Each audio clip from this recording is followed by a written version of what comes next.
My husband Oscar emptied our joint accounts, all $47,000, to pay for his mistress's breast augmentation. Esther will never know, he whispered to Sabrina as I pretended to sleep. What he didn't know was that my grandmother's $10 million inheritance had already been transferred to my private account 3 days earlier, and I was about to make his betrayal the most expensive mistake of his life.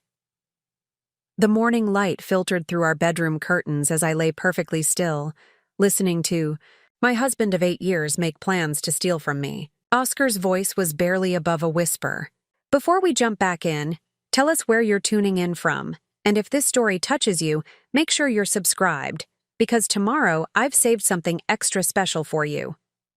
But after years of marriage, I knew every inflection, every tone that meant he was hiding something. The surgery is scheduled for next Tuesday, he murmured into his phone, thinking I was still asleep. Dr. Martinez wants the full payment up front, $27,000 for the procedure, plus another $20,000 for the recovery suite you wanted. My heart hammered against my ribs, but I kept my breathing steady, my eyes closed. $27,000. For what surgery? And who was he talking to at 6:30 in the morning? I know it's expensive, Sabrina, but you deserve this, Oscar continued, his voice taking on that tender quality I hadn't heard directed at me in months. The money from our joint accounts should cover everything. Esther will never know. She rarely checks the statements anyway. Sabrina. The name hit me like ice water in my veins. I knew that name. Sabrina Torres, the 24-year-old marketing coordinator at Oscar's architecture firm. The same Sabrina who'd been working late with my husband for the past 6 months. The same one whose laugh I'd heard echoing from his home office during their project calls that ran until midnight. I forced myself to remain motionless as Oscar slipped out of bed, padding quietly to the bathroom. The shower started, and only then did I allow myself to breathe.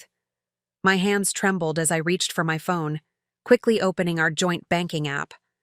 The balance that should have shown $47,000, our combined savings from 8 years of marriage, now displayed $43,000. Gone. The timestamps on the transactions told their own story. 3 separate transfers over the past week, all while I'd been visiting my dying grandmother in Portland. While I'd been holding Grandma May's hand during her final days, my husband had been systematically draining our life savings to fund his mistress's cosmetic surgery. But Oscar had made one critical error in his betrayal. He had no idea what had happened during those 5 days in Portland. 3 days ago, as Grandma May lay in her hospital bed, she'd pressed a manila envelope into my hands with fingers that barely had strength left. "This is for you, my darling Esther," she'd whispered, her voice paper-thin but her eyes still sharp. "I've kept it from the family lawyers, from everyone. It's been waiting for the right moment." Inside that envelope were documents that changed everything. Stock certificates, property deeds, and account information for investments my grandmother had quietly accumulated over 70 years. The woman everyone thought lived modestly in her small Portland home had actually been a financial genius, turning her late husband's modest life insurance policy into a $10 million portfolio through decades of careful investing. "I watched how Oscar treats you at family gatherings," Grandma May had said, her grip surprisingly firm as she held my hand. "A man who truly loves his wife doesn't spend family dinners checking his phone and making excuses to step outside for calls. I've seen his type before, sweetheart. This inheritance stays between you and me until you decide what to do with it." The irony was breathtaking. While Oscar was celebrating what he thought was the perfect crime, stealing our entire savings while his wife was distracted by grief, he had no idea that I was now worth more than he could earn in 2 lifetimes. I heard the bathroom door open and quickly set my phone aside, feigning sleep as Oscar returned to the bedroom. He moved with the careful quiet of someone who believed he was getting away with something, gathering his clothes for work with practiced stealth. "Morning, beautiful," he said when I finally woke up and stretched. His smile was the same charming, one that had convinced me to marry him 8 years ago, but now it looked like a mask. "How are you feeling? I know coming back from Portland has been tough." "I'm managing," I replied, studying his face for any sign of guilt. There was none. If anything, he seemed more relaxed than he'd been in months, practically humming as he knotted his tie. "Oscar, I was thinking we should review our finances soon. Plan for the future, maybe make some investments." For just a moment, his smile flickered. "Oh, you know how boring that stuff is for you, S. I've got everything handled. Why don't you focus on getting back to your art? I know the gallery has been asking about your next exhibition. My art." For 8 years, Oscar had supported my career as a photographer, encouraging me to pursue gallery showings and fine art rather than commercial work. I'd thought it was love, his belief in my artistic vision. Now I wondered if it had simply been convenient, a wife too absorbed in her creative work to pay attention to disappearing money. "Actually, I've been thinking about being more involved in our financial planning," I said, watching his reaction carefully. "Grandma May taught me a lot about investments before she passed. I'd like to honor her memory by being smarter with money." Oscar's jaw tightened almost imperceptibly. "Esther, sweetheart, you're grieving. This isn't the time to make big financial decisions. Let me handle the practical stuff while you process your loss." The condescension in his voice was nothing new, but hearing it now, knowing what I knew, felt like nails on a chalkboard. For 8 years, Oscar had positioned himself as the financial expert in our marriage, the practical one who handled bills and investments while I played with my cameras and pursued my little art projects. I'd been grateful for his management, trusting him completely with our shared future. That trust was now shattered, but Oscar didn't know it yet. My phone buzzed with a text from my best friend Jenna. "Coffee today? You've been through so much with your grandmother's passing. I'm worried." "About you. Jenna Martinez." Yes, she shared a last name with the plastic surgeon Oscar had mentioned, though they weren't related. Jenna was a financial crimes investigator for the state attorney general's office, someone I'd known since college who had a particular talent for unraveling complex fraud cases. If anyone could help me understand the full scope of Oscar's betrayal and figure out how to respond, it would be her. "I'd love that," I texted back. "I have a lot to tell you." As Oscar kissed my forehead goodbye, heading off to his architecture firm where Sabrina was undoubtedly already planning her post-surgery recovery, I made a decision. He thought he was married to a naive artist who'd never notice $43,000 missing from their accounts. He was about to discover he'd married someone very different, someone who now had 10 million reasons to make him regret every lie he'd ever told.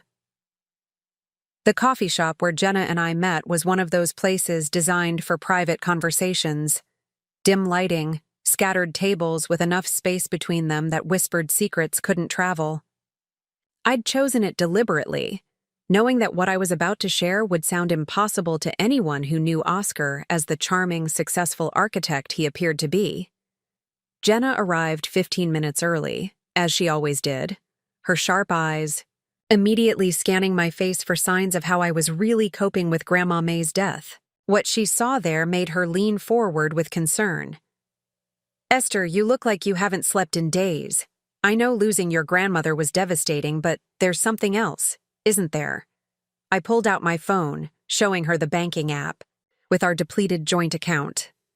"Oscar has been stealing from us.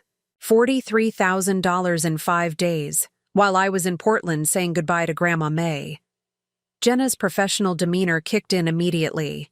She took my phone, studying the transaction details with the focused intensity that made her so good at her job. "These transfers, they're not to any account I recognize. Do you know where the money went?" "His mistress's breast augmentation surgery," I said quietly, watching Jenna's eyebrows shoot up. "I overheard him this morning, talking to someone named Sabrina about a procedure scheduled for next Tuesday. 27,000 for the surgery, 20 more for some luxury recovery suite." "Sabrina Torres?" Preparing and narrating this story took us a lot of time, so if you are enjoying it, subscribe to our channel. It means a lot to us. Now back to the story. Jenna's voice was sharp with recognition. Young, blonde, works in marketing. My stomach dropped. You know her? Not personally, but I've seen her around the courthouse. She was dating a defendant in one of our embezzlement cases last year. Guy named Harold Brennan who was skimming from his construction company to fund his girlfriend's lifestyle. The case fell apart when she suddenly had money for a good lawyer. Jenna's expression darkened. Esther, if this is the same woman, she has a pattern of dating men with access to money that isn't theirs. The pieces clicked together with sickening clarity. You think she targeted Oscar deliberately? I think you need to assume that possibility. In my experience, women who convince married men to steal for cosmetic procedures aren't operating spontaneously. Jenna handed my phone back, her investigator's mind already working. Tell me about their relationship. When did it start? I thought back to the timeline I'd been trying to ignore for months. Oscar hired her last February, said the firm needed fresh marketing ideas, someone who understood social media. She started working late with him by March, and by April he was coming home talking about her insights, her creativity. And when did your financial situation change? That's the thing. It didn't.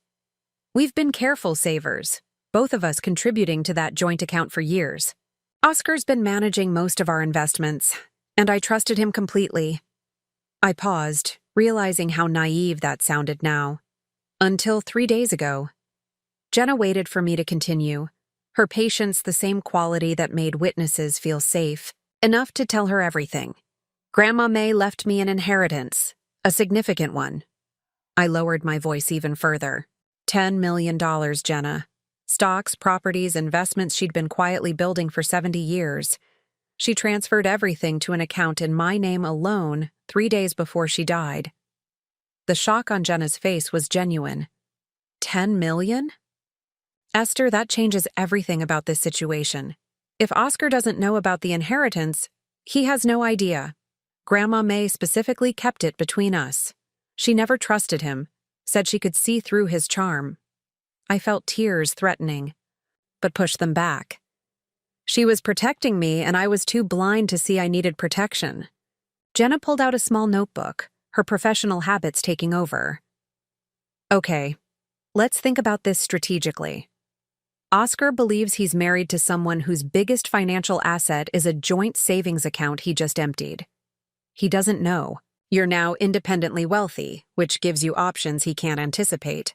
What kind of options? The kind that let you control the narrative instead of just reacting to his betrayal. Jenna's smile was cold and calculating.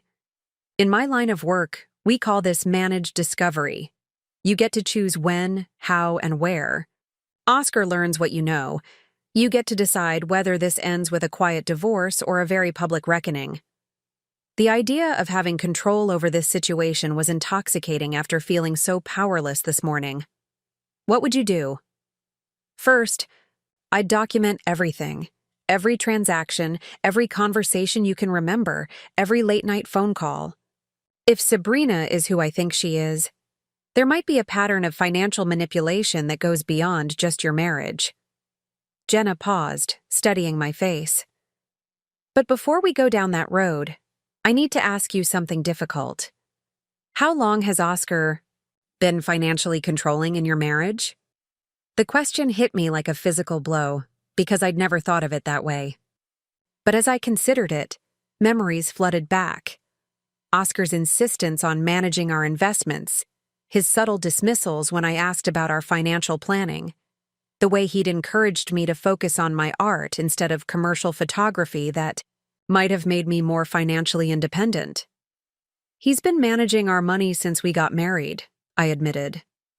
I thought it was because he was better with numbers, more practical. He always made it sound like he was protecting me from boring financial details. And your art career? Has it been financially successful? I've had gallery showings, some sales, but Oscar always said not to worry about the money side. that my art was too important to be reduced to commercial concerns. The pattern was becoming clearer and more humiliating. He kept me financially dependent while making it seem like support. Jenna nodded grimly. Classic pattern.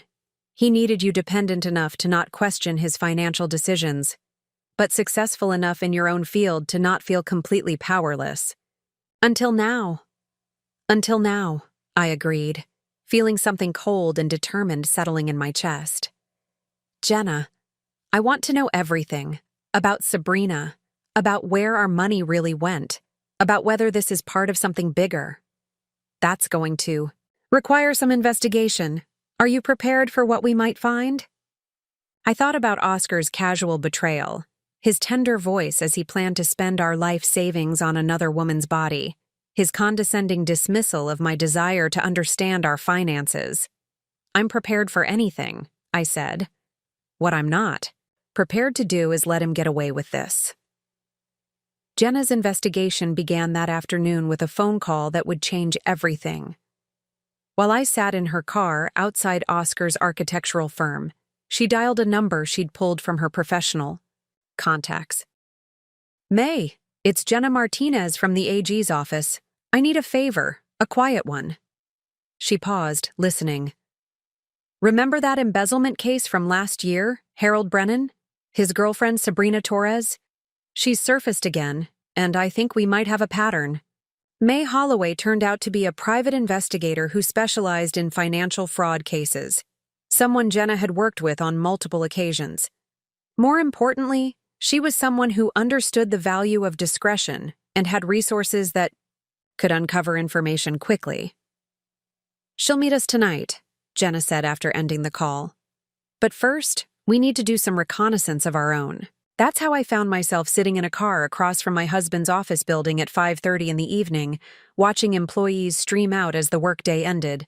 I'd been here countless times for company parties and holiday events, but never as a suspicious wife gathering evidence of infidelity.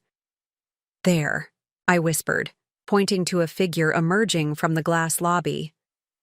That's her. Sabrina Torres was exactly what I'd expected and somehow worse. 24 years old with the kind of carefully maintained blonde hair that cost more than most people's rent, wearing a designer dress that I recognized from a boutique Oscar had once called overpriced. She moved with the confidence of someone who'd never questioned whether she deserved the expensive things in her life. She's pretty, Jenna observed clinically. But look at how she's dressed. That's a $2,000 Valentino dress, and those shoes are Louboutin. On a marketing coordinator's salary, that wardrobe suggests supplemental income. Oscar emerged 30 seconds later, and my heart clenched as I watched him scan the street before approaching Sabrina. Even from a distance, I could see the intimate way he touched her elbow, the smile he gave her that used to be reserved for me. They didn't kiss. Too public, too risky. But the body language between them spoke of familiarity and comfort. This wasn't a new affair. It was an established relationship with its own rhythms and boundaries. How long do you think this has been going on? I asked, watching them walk toward separate cars. Based on the comfort level I'm seeing? At least 6 months, probably longer. Jenna started her engine as Oscar's BMW pulled into traffic. But here's what's interesting. They're being careful about public displays. That suggests they've discussed the risks, planned how to avoid detection. We followed Sabrina's white Lexus, another expensive choice for someone earning a marketing coordinator's salary, through downtown traffic to an upscale shopping district. She parked outside a medical building that housed several plastic surgeons. Offices. Consultation appointment, Jenna murmured as we watched Sabrina enter the building. Wanna bet it's with Dr. Martinez? 20 minutes later, May Holloway called Jenna's phone. I've got preliminary information on your Sabrina Torres, she said, her voice crackling through the speaker. You were right to be suspicious. We drove to May's office, a small suite above a coffee shop that looked deliberately unremarkable. May herself was in her 50s, with sharp gray eyes and the kind of understated appearance that helped her blend into any environment. Sabrina Torres has been very busy, May said, spreading a collection of photographs and documents across her desk. In the past 3 years, she's been romantically linked to 4 different men, all married, all with access to significant funds. The photographs showed Sabrina with various men at restaurants, hotels, and social events. I recognized the pattern immediately. Intimate dinners, weekend getaways, the kind of relationship that looked serious from the outside. Harold Brennan was just the beginning, May continued. Before him, there was Alvin Chen, a bank manager who embezzled $40,000 to buy her a car. Before that, Stan Walsh, who took out a second mortgage on his family home to fund her business ventures. The pattern is always the same. She targets married men with financial access and emotional vulnerabilities. What kind of vulnerabilities? I asked, though I suspected I already knew the answer. Men who feel unappreciated at home, overlooked professionally, or going through midlife transitions. She has a talent for making them feel special, understood, worthy of a young woman's attention. May's expression was grim.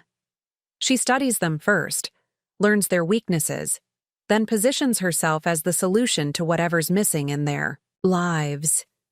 The description hit uncomfortably close to home. Oscar had been struggling professionally lately, losing out on several major contracts to younger, more innovative firms. He'd been questioning his career choices, wondering if he'd peaked too early. I'd tried to be supportive, but perhaps I hadn't understood how deeply the rejections had affected his ego.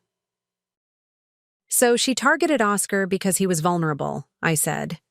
More than that, May replied, pulling out a thick folder. She researched him extensively before accepting the job at his firm. Property records, social media analysis, professional background checks. She knew about your joint finances, your art career, even your grandmother's illness. The violation felt complete and nauseating. She knew about Grandma May? Public records show she'd been tracking your grandmother's property holdings for months. Medical privacy laws prevented her from accessing health records, but she knew enough to understand that an inheritance might be coming. May paused. What she didn't know was the size of that inheritance, because your grandmother was very careful about keeping her wealth private. Jenna leaned forward. So Sabrina thought she was targeting a couple with moderate savings and potential inheritance prospects, not realizing Esther was about to become independently wealthy. Exactly. And here's where it gets interesting, May said, opening another file. The breast augmentation isn't her first cosmetic procedure funded by a married boyfriend. Harold Brennan paid for rhinoplasty. Stan Walsh funded liposuction. It's part of her long-term investment strategy. Use each relationship to fund improvements that make her more attractive to the next target. The calculated nature of it was breathtaking. Sabrina wasn't just Oscar's mistress, she was a professional. Predator who had turned seducing married men into a career. There's more, May continued. She's been photographing herself in expensive settings, building a social media presence that suggests wealth and success. The goal appears to be transitioning, from targeting middle-class married men to attracting genuinely wealthy single men. So Oscar is just a stepping stone, I said, feeling an odd mixture of hurt and relief. A very expensive stepping stone. The breast augmentation isn't just about improving her appearance, it's about graduating to a higher class of target. Rich. Men who can afford women who look like they belong in their world.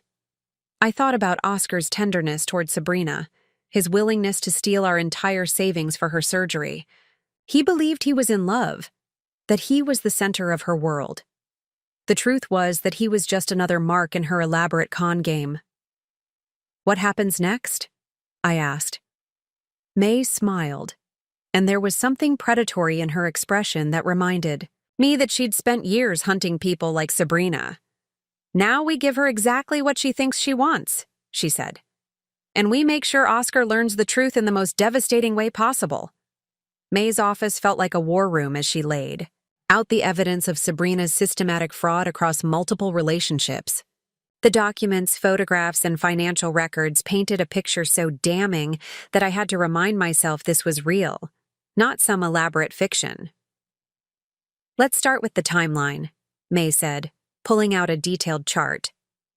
Sabrina Torres began working at Oscar's firm on February 14th, Valentine's Day. Not a coincidence. She specifically requested to start on that date, claiming it would be memorable and romantic for her new beginning. The symbolism made my stomach turn. While I'd been planning a quiet Valentine's dinner at home, my husband's future mistress had been strategically positioning herself in his professional life. Within 2 weeks, she'd identified Oscar as her primary target, May continued, showing me surveillance photos. These were taken in March, lunch meetings that gradually became longer, more intimate. Notice how she's dressed progressively more provocatively as the weeks progress. The photos showed a careful seduction in stages. Early images captured Sabrina in conservative business attire, looking professional and approachable. By late March, the necklines were lower, the skirts shorter, the body language more suggestive. She'd been slowly conditioning Oscar to see her as more than just a colleague. Here's where it gets calculating, May said, opening a laptop. I pulled her social media data from the past year. She'd been researching Oscar's interests, hobbies, even his favorite restaurants, long before she applied for the job at his firm. The screen showed Sabrina's Instagram account, and I felt sick as I scrolled through posts that seemed designed to appeal to my husband. Photos of her at jazz clubs, Oscar's favorite music, pictures from architecture museums with captions about appreciating good design. Even shots of her cooking Italian food, which Oscar had always claimed was his specialty. She built herself into his perfect woman, I said, the manipulation so thorough it was almost impressive. It gets worse, Jenna added, pulling out a folder of financial documents. May and I spent the afternoon tracking money flows between Sabrina and her previous targets. The pattern is always the same. She starts with small requests. A dinner here, a shopping trip there, gets them comfortable with spending money on her before making the big ask. May nodded, spreading out bank statements. With Harold Brennan, it was a family emergency that required $10,000. With Stan Walsh, she needed $15,000 for a business opportunity that would let her become financially independent. With Alvin Chen, it was $30,000 for her mother's medical bills. And with Oscar? With Oscar, she chose cosmetic surgery because it plays into male psychology perfectly, May explained. It's supposedly for him. She's improving herself, to be more attractive to the man she loves. It makes the theft feel like an investment in their relationship rather than simple greed. The psychological manipulation was breathtaking in its sophistication. How did you gather all this information so quickly? Harold Brennan was eager to talk once I contacted him, May said with a grim smile. He's still paying off the credit card debt from their relationship. Apparently, Sabrina promised him they'd get married once he left his wife. Instead, she disappeared the day after her rhinoplasty was complete. She showed me a photo of Harold, a man in his 50s with kind eyes and the defeated posture of someone who'd learned an expensive lesson about trust. He kept detailed records of every expense, hoping to use them in divorce proceedings. Instead, his wife took him back, and now he's helping me track Sabrina's other victims. Stan Walsh wasn't as cooperative initially, Jenna added. But when May explained that helping us might prevent other men from being victimized, he opened up. Same pattern. Promises of marriage, expensive gifts, then abandonment once she got what she needed. The scope of Sabrina's operation was staggering. So she's been doing this for years? At least 4 years that we can document, probably longer, May confirmed. And she's been getting better at it, more sophisticated in her targeting, more professional in her approach. Oscar represents her biggest score yet, $43,000 for a single procedure. I stared at the evidence, feeling a mixture of rage and humiliation. All this time, I thought Oscar was having a midlife crisis, maybe feeling neglected at home.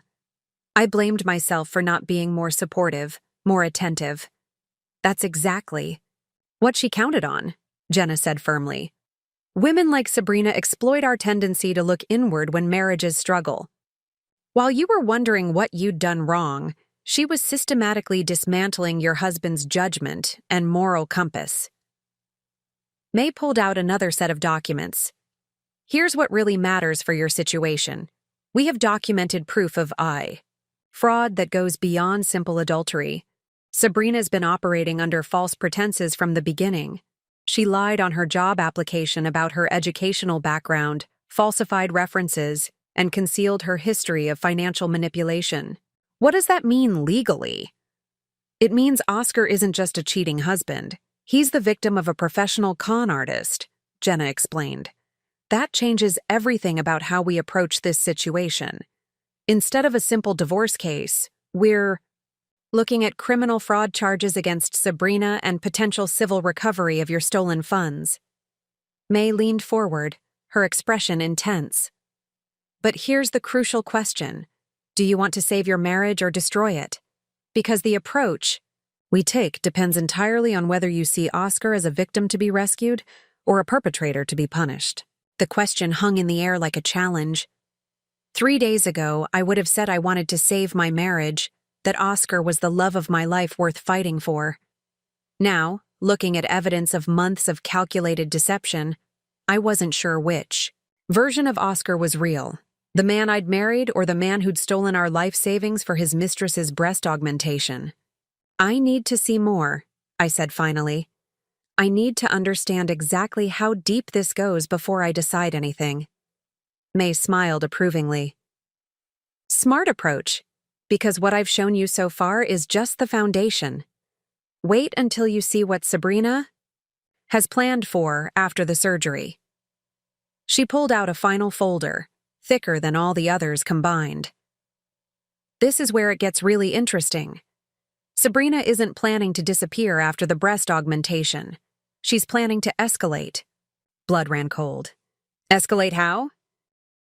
She's been researching divorce law, specifically how to position herself as the wronged party in an affair scenario. She's documented every gift Oscar has given her, every dinner, every hotel room. If I had to guess, she's planning to reveal the affair to you herself, but as the victim of a predatory older man who promised to leave his wife. The audacity was breathtaking. She's going to claim Oscar victimized her, while simultaneously positioning herself to receive ongoing financial support, May confirmed, either through a continuation of their relationship or through hush money to keep quiet about the affair. She's been building toward this moment for months. I felt something cold and determined settle in my chest. Sabrina Torres had chosen the wrong woman to destroy. She'd calculated that I was a naive artist who could be easily manipulated or discarded.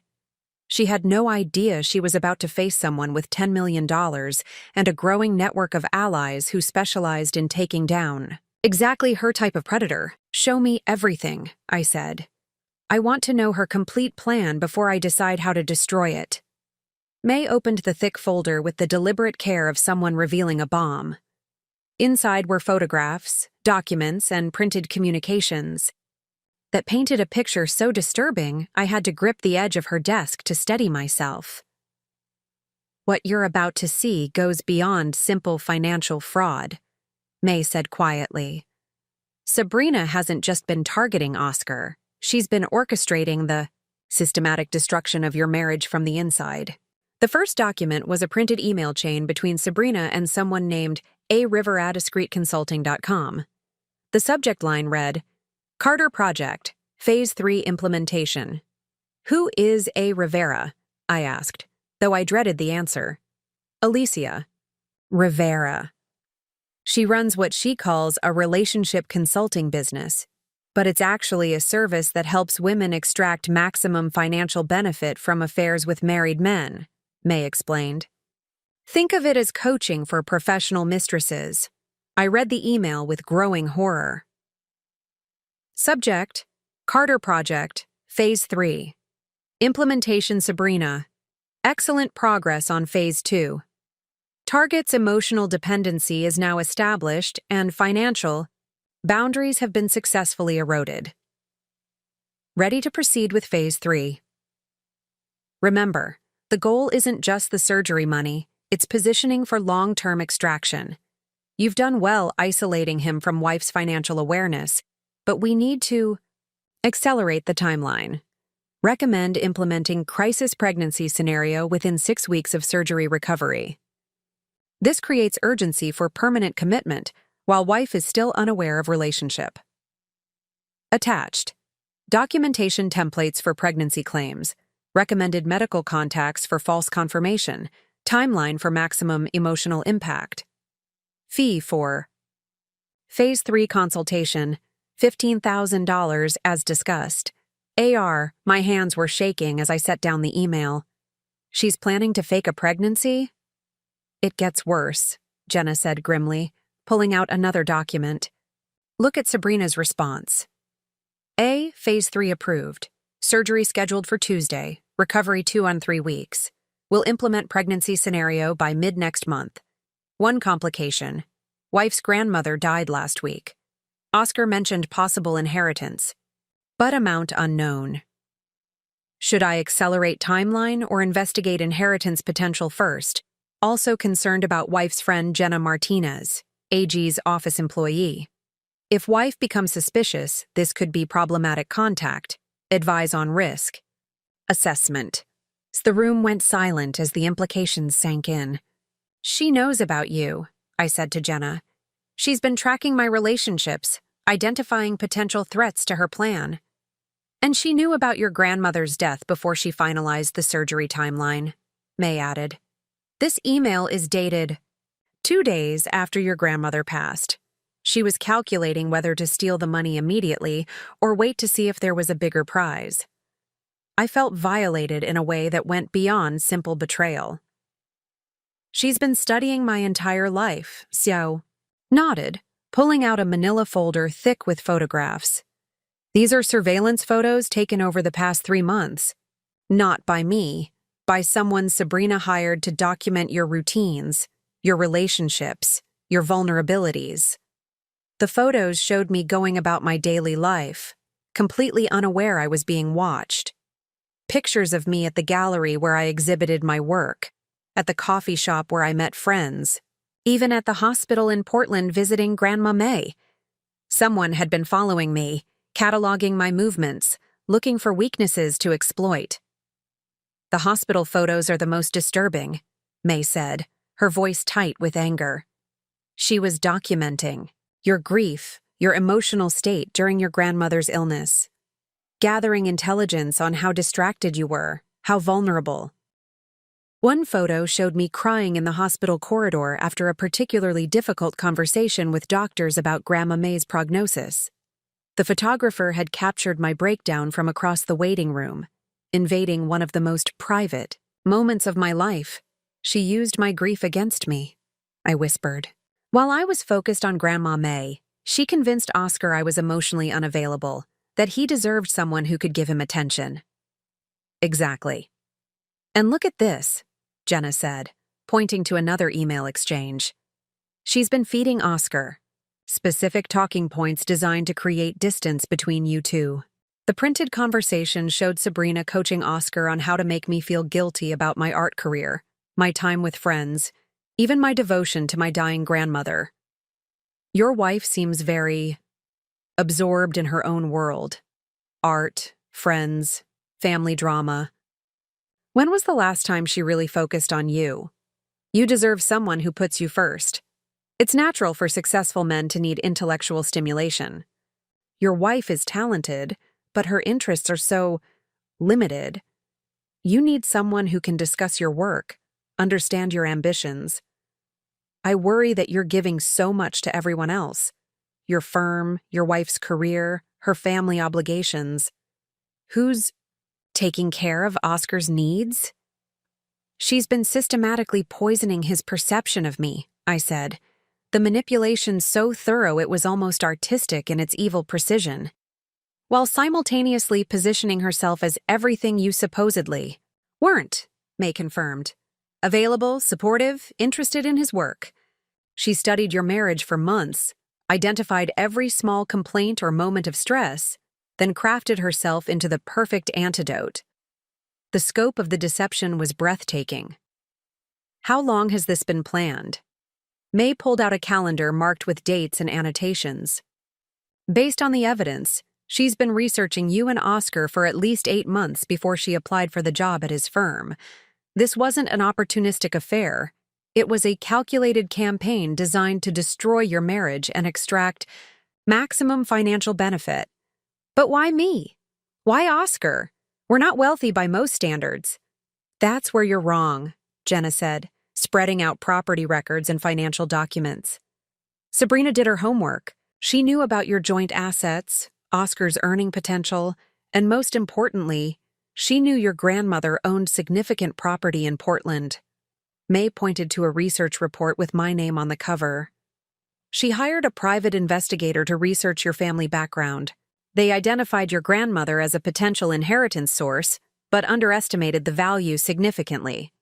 They projected maybe $50,000 to $100,000, not $10 million. The realization hit me like a physical blow. So she targeted us specifically because she thought I was about to inherit money. Exactly. But she made a critical error, May said with satisfaction. She planned for a small inheritance that would make Oscar feel financially secure enough to leave you.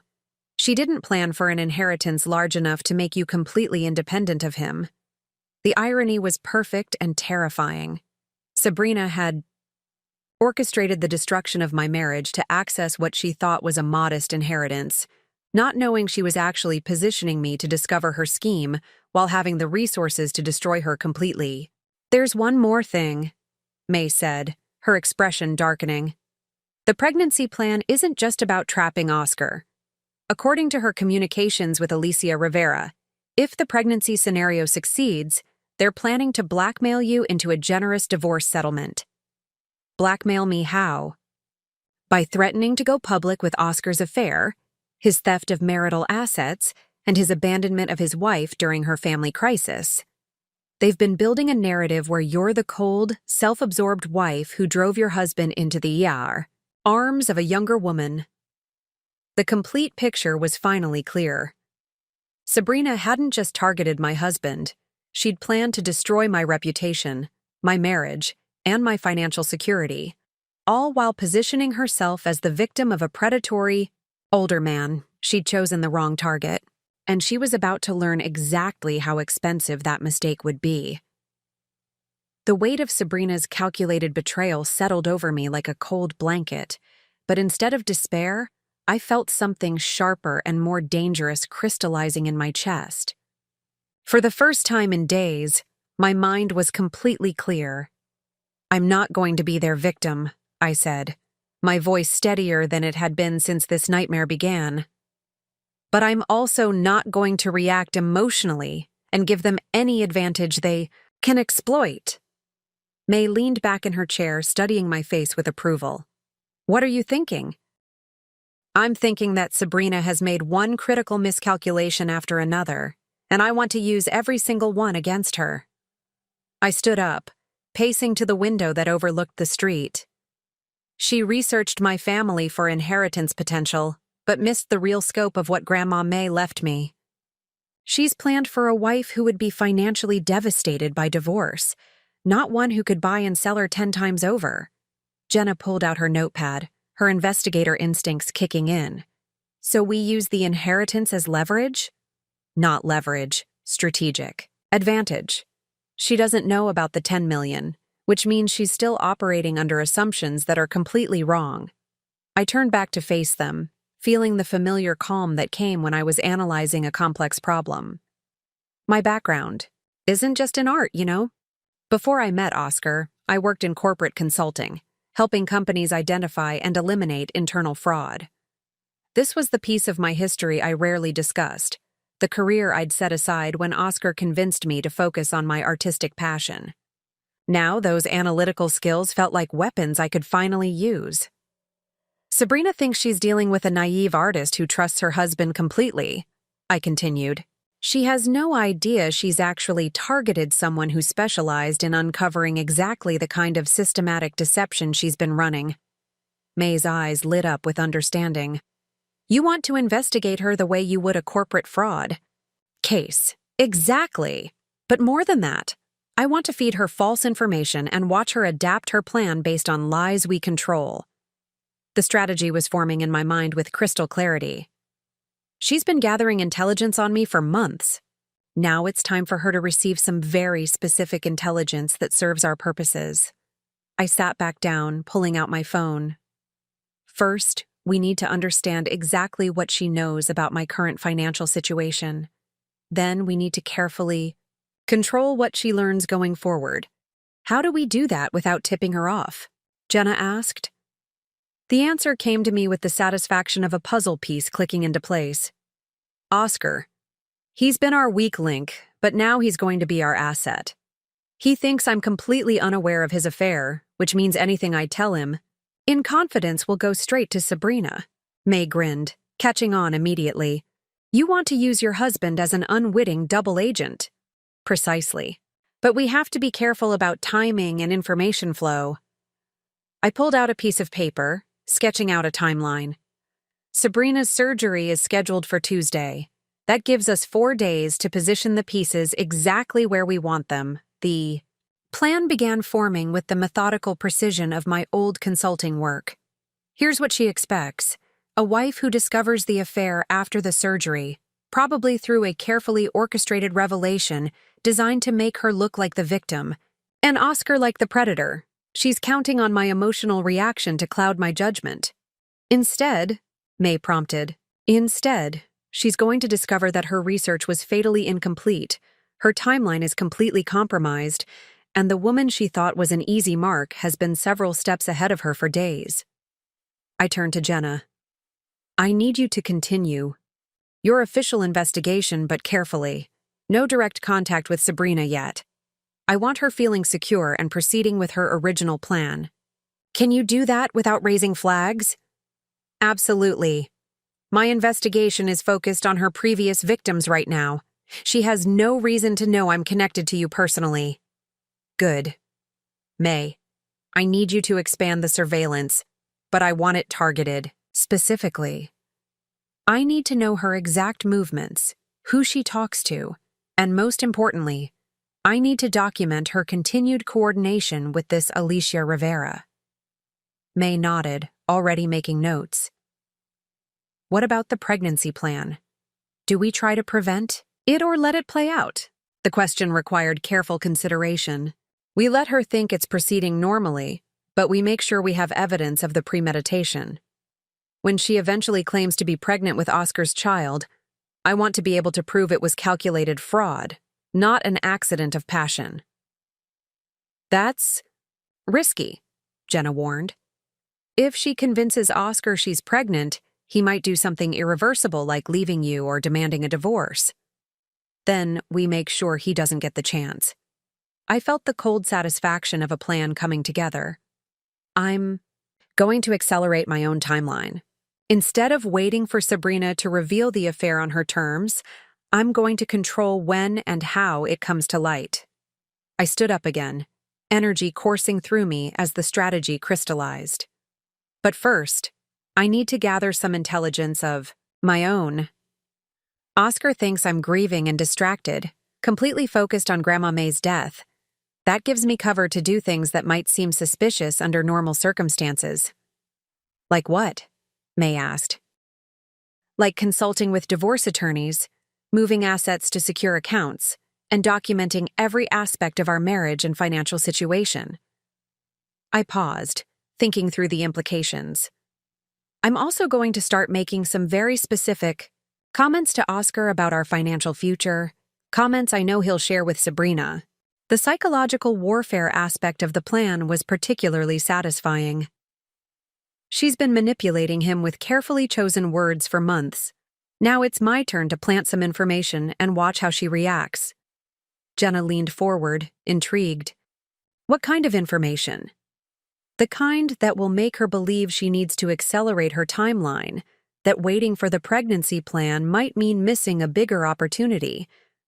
I smiled, feeling genuinely happy for the first time since discovering Oscar's betrayal. I'm going to let her think that my grandmother's inheritance was even smaller than expected, that I'm actually financially stressed and vulnerable.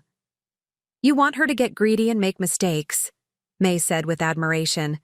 I want her to overreach. The pregnancy plan is already risky because it requires her to maintain a complex lie for months. If she thinks there's immediate money to be grabbed, she might abandon the careful approach and get sloppy. The beauty of the strategy was its simplicity. Sabrina had spent months studying my weaknesses and exploiting them. Now I was going to feed her false information about those same weaknesses and watch her destroy herself, trying to exploit vulnerabilities that no longer existed. There's one more element, I said, pulling out my phone to check the time. I need to understand exactly how Oscar justifies this to himself. Is he genuinely in love with her, or does he know on some level that he's being manipulated? Why does that matter? Jenna asked. Because it determines whether he's a victim who can be saved or an accomplice who needs to be punished. I looked at both women, feeling the weight of the decision ahead. Either way, Sabrina Torres is going to learn that she chose the wrong family to destroy. And if Oscar is beyond saving? May asked quietly. I thought about the man I'd married 8 years ago, the life we'd built together, and the betrayal that had shattered it all. Then they can both face the consequences together. That evening, I implemented the first phase of my counterintelligence operation.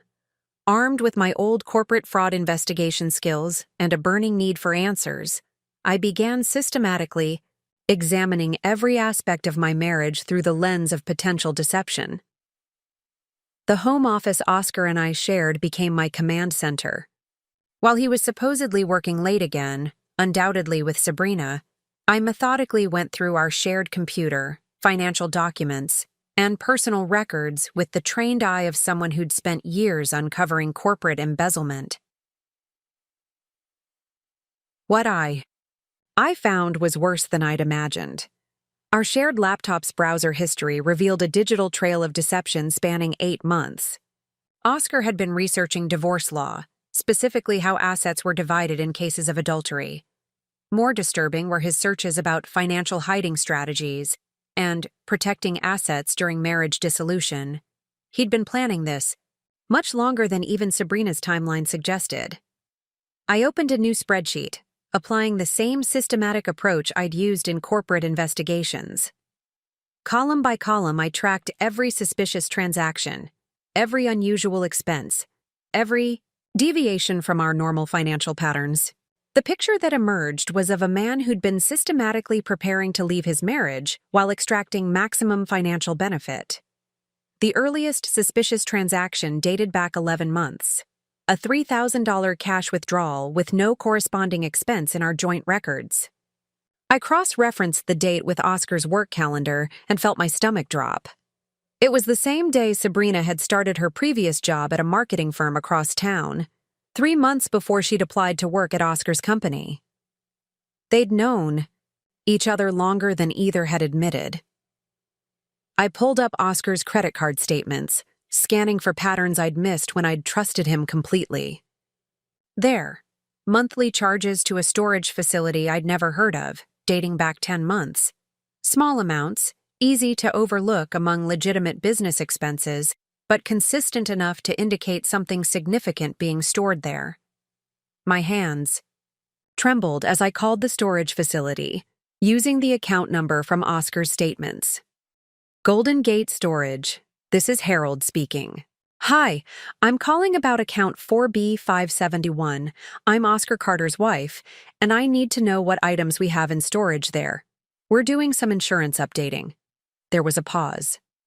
Ma'am, I'd need to verify your identity, and honestly, your husband was very specific about that unit. He said only he should have access. The confirmation hit me like ice water. I understand. Could you at least tell me when he last accessed the unit? Well, I suppose that's not confidential. Looks like he was here yesterday evening, actually. Spent about an hour in there. Yesterday evening, when he'd told me he was working late on a project deadline. I ended the call and sat staring at the evidence mounting before me. This wasn't just an affair. It was a calculated dismantling of our marriage, planned meticulously over nearly a year. But there was more. Digging deeper into our financial records, I discovered that Oscar had been slowly transferring money from our joint accounts to personal accounts I'd never known existed. Small amounts, $500 here, $1,000 there, spread over months and disguised as business expenses or necessary purchases. He'd stolen over $20,000 from us before the recent $43,000 theft for Sabrina's surgery. I found loan applications in Oscar's name using our house as collateral. Applications I'd never seen or signed. Most had been rejected, but one had been approved. A $75,000 home equity line of credit that Oscar had established 3 months ago. The timing aligned perfectly with Sabrina's employment at his firm. My phone buzzed with a text from May. Emergency. Meeting. Found something big. Can you come to the office now? 20 minutes later, I sat in May's office staring at photographs that made the scope of Oscar's betrayal crystal clear. These were taken at the storage facility, May explained. I followed Oscar there after he left his office tonight. The photos showed Oscar loading boxes into his car from a storage unit filled with furniture, artwork, and personal items I recognized from our home. Pieces had been disappearing so gradually I hadn't noticed.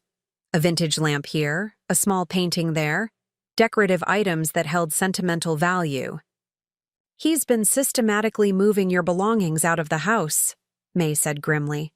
Preparing for a divorce where he could claim you abandoned the marriage by taking all your personal items. The final photo showed the most devastating evidence. Boxes labeled with my name and marked, "Evidence of wife's instability." Inside one partially open box, I could see my personal journals, prescription bottles, and what looked like correspondence with my therapist from 2 years ago when I'd gone through a brief period of anxiety. He's building a case to make you look mentally unstable, May continued. Classic strategy for gaining advantage in divorce proceedings. Claim the wife is emotionally unstable, financially irresponsible, and unable to manage her own affairs. I stared at the photos, understanding finally dawning. The inheritance. If he could have me declared incompetent to manage finances, he could potentially gain control of your grandmother's money through conservatorship proceedings, May confirmed. It's a long shot legally, but it shows the level of calculation we're dealing with. The phone records May had obtained showed the true scope of coordination between Oscar and Sabrina. Daily calls, sometimes lasting hours. Text messages that revealed not just an affair, but a partnership in systematic fraud. One message thread particularly stood out. Oscar. Storage unit updated. Have enough documentation to support instability claims. Sabrina. Perfect. Alicia says that's the key to bigger financial settlements. Wife looks crazy, husband looks like victim. Oscar. Surgery scheduled for Tuesday. After your recovery, we implement the pregnancy plan? Sabrina. Yes. Then you file for divorce citing adultery. Mine, not yours. I play the victim of an older man's manipulation. You get sympathy and assets. Oscar. And the inheritance money? Sabrina. If conservatorship works, we control everything. If not, generous divorce settlement out of guilt and public pressure. They'd plan to destroy not just my marriage, but my reputation and my mental health. They'd intended to steal my inheritance by having me declared incompetent, then disappear together while I was left with nothing. I looked up at May, feeling something, cold and final settle in my chest. They wanted to destroy my entire life, I said quietly. So that's exactly what I'm going to do to them. The final piece of Oscar and Sabrina's master plan revealed itself the next morning in the most casual way possible. I was pretending to sleep when Oscar's phone rang at 6:47 a.m., early enough that he thought I wouldn't be listening. but late enough that it wouldn't seem suspicious if I stirred. "Morning, beautiful," he answered, his voice taking on that tender quality that used to be reserved for me. "Ready for the big day?" Tomorrow was Sabrina's surgery. I kept my breathing steady as Oscar padded to the bathroom, thinking he was being discreet. "I know you're nervous about the procedure, but Dr. Martinez is the best. And in 6 weeks, when you're fully healed, we'll start the next phase." There was a pause as he listened to her response. "No, Esther still has no idea. She's been completely absorbed in dealing with her grandmother's estate paperwork." My blood chilled as I realized he was talking about me like I was an obstacle to overcome, rather than his wife of 8 years. "The inheritance wasn't as much as we hoped," Oscar continued, and I had to bite my lip to keep from reacting. "Only about $50,000 after taxes and funeral expenses, but that's actually better for our timeline.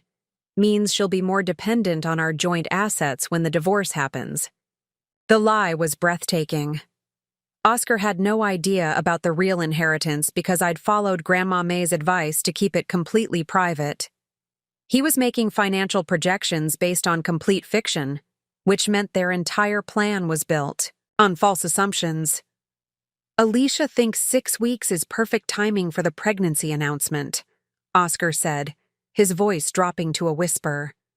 "Esther will be emotionally devastated by the affair revelation.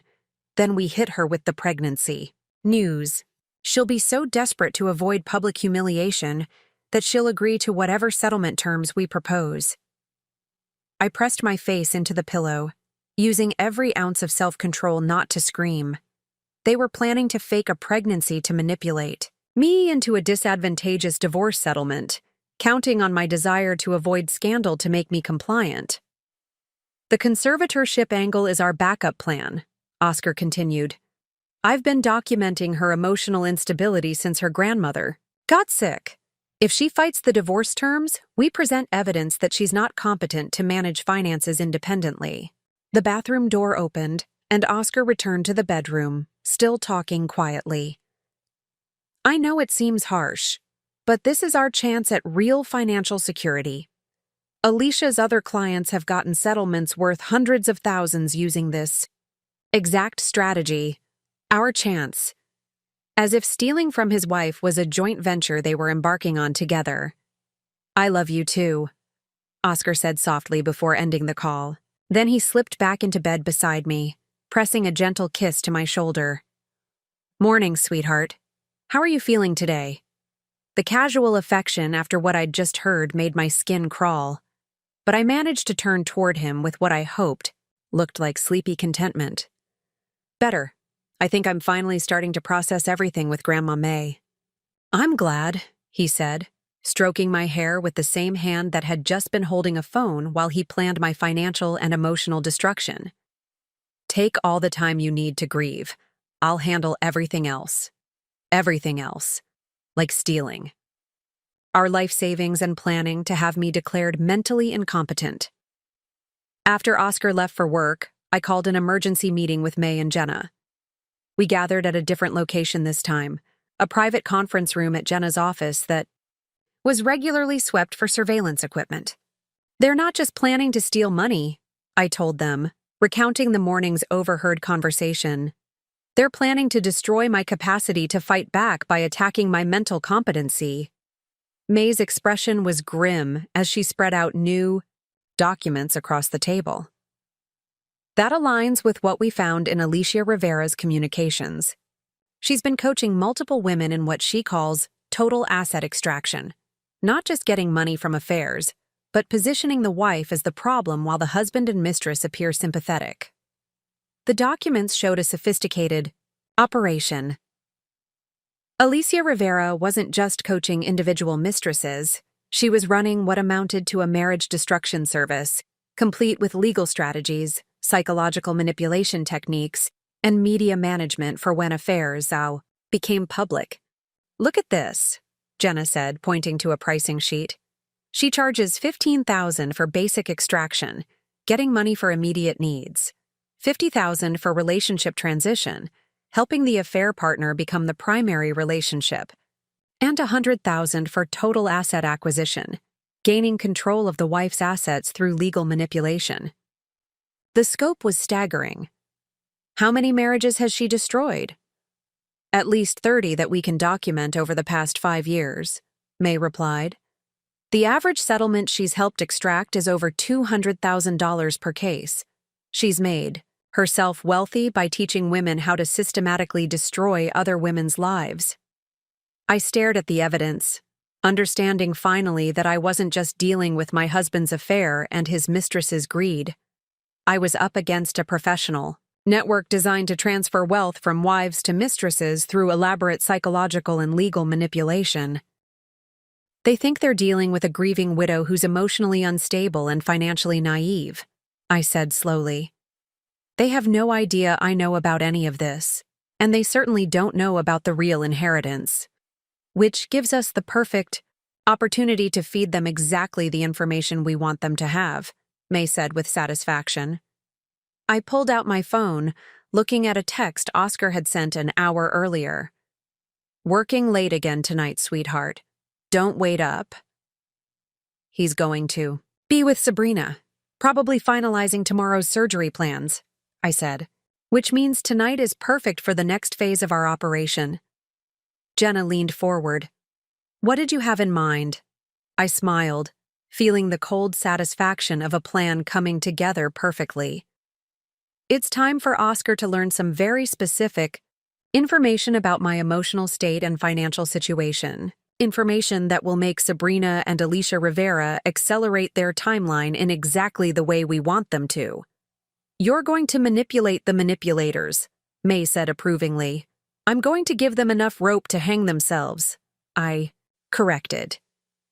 And tomorrow, while Sabrina is unconscious under anesthesia, we're going to start pulling that rope tight. The next morning, as Sabrina was wheeled into surgery for her breast augmentation, I was building the team that would dismantle her entire operation. The irony wasn't lost on me. While she was unconscious and vulnerable, trusting that her plan was proceeding perfectly, I was assembling the very forces that would destroy her. My first call was to someone I'd hoped never to need, Diana Wakefield, the most ruthless divorce attorney in the city. Diana had represented me briefly during a consultation years earlier when Oscar and I had hit a rough patch, but I'd ultimately decided to work on the marriage instead. Now, that previous consultation proved invaluable. Esther, I remember you, Diana said when I reached her private line. You chose reconciliation over litigation 8 years ago. I'm assuming circumstances have changed. Dramatically, I replied, sitting in my car outside the medical building where Sabrina was having her surgery. I need someone who specializes in complex financial fraud within marriages, preferably someone who's dealt with coordinated third-party manipulation. There was a pause. That's very specific. Are we talking about more than simple adultery? We're talking about systematic asset theft, planned mental competency challenges, and a professional network that teaches women how to extract maximum financial benefit from destroying marriages. Diana's interest was immediately palpable. I can be available this afternoon. My office 3 o'clock. Bring everything you have. My next call was to someone from my old corporate consulting days, Alvin Chen, a forensic accountant who specialized in complex financial investigations. Despite sharing a name with one of Sabrina's previous victims, this Alvin was someone I'd worked with on several high-stakes corporate fraud cases. Esther, it's been years, Alvin said warmly. I heard you'd gotten married and focused on your art. What can I do for you? I need a complete financial forensic investigation, but it has to be done discreetly and quickly. I'm dealing with systematic asset diversion and potential identity theft within my own marriage. Alvin's tone became immediately professional. How quickly do you need results? I need preliminary findings within 48 hours and a complete report within a week. Money is no object. I'll clear my schedule. Send me everything you have and I'll start immediately. The third call was the most emotionally difficult, to my sister-in-law, Harold's wife, who worked as a family court mediator. Harold wasn't Just any family member. He was Oscar's younger brother, someone I'd grown close to over the years of family gatherings and holiday celebrations. Esther, how are you holding up after your grandmother's passing? Harold asked when I reached him. Oscar mentioned you've been struggling with the grief. The casual mention of Oscar's lies about my emotional state made my jaw clench. Actually, Harold, I need to talk to you about Oscar. Are you free for lunch today? Something in my tone must have alarmed him. Is everything okay? You sound different? Everything is very much not okay, and I need your help. Can we meet privately? It's about Oscar, and it's serious. Harold agreed to meet me at a quiet restaurant across town. When I arrived, I found him already waiting, his expression concerned and confused. Harold had always been the steady, reliable Carter brother, the one who'd married his college sweetheart, built a successful accounting practice, and never gave anyone reason to worry. What's going on, Esther? He asked as soon as I sat down. You sounded frightened on the phone. I pulled out a tablet containing some of the evidence May and Jenna had compiled. I need you to look at this, but I need you to promise me you'll hear everything before you react. For the next hour, I walked Harold through the systematic betrayal I'd uncovered. I showed him the financial records, the communication intercepts, the evidence of the professional network designed to destroy marriages. Harold's face went through a progression of emotions: disbelief, anger, disgust, and finally, a cold fury I'd never seen from him before. This is my brother, he said quietly, staring at the evidence. The man I've looked up to my entire life. I know this is devastating, Harold, but I need you to understand, this isn't just about Oscar having an affair. This is about a systematic plan to destroy my financial security and mental health. Harold was quiet for a long moment, studying the documents. As an accountant, he understood the financial implications better than most. The conservatorship angle, he said finally. If they succeeded in having you declared incompetent, they could potentially access your inheritance. That's exactly what they're planning. But Harold, there's something else. Something Oscar doesn't know. I took a deep breath. My grandmother's inheritance wasn't $50,000. It's $10 million. Harold's eyes widened. $10 million? Esther, that changes everything about this situation. It means they're not just planning to steal my life savings. They're planning to steal a fortune they don't even know exists. And I'm going to use that advantage to make sure they face the full consequences of what they've done. Harold leaned, back in his chair, processing the implications. What do you need from me? I need someone in the family who can document Oscar's behavior, someone who can testify to his character and his capacity for deception. I need someone who can help me understand how he's been justifying this to himself. And you need someone who can help you protect your assets while this plays out, Harold added, his accountant's mind immediately grasping the practical implications. Exactly. But more than that, I need someone I can trust completely. Someone who knew the Oscar I married and can help me understand how he became the man who could plan to destroy his wife's life for money. Harold reached across the table and took my hand. You have that someone. Whatever you need, Esther. Family doesn't do this to family. The alliance was growing stronger. Diana Wakefield would handle the legal strategy, Alvin Chen would uncover the complete financial picture, and Harold would provide both emotional support and professional expertise. Combined with May's investigation skills and Jenna's law enforcement connections, I now had a team capable of taking on not just Oscar and Sabrina, but the entire network that had taught them how to destroy me. There's one more thing, I told Harold as we prepared to leave. I need you to act normally around Oscar. Can you do that? Harold's smile was cold and determined. I've been watching my brother lie to family for months without realizing it. Acting normal will be the easy part.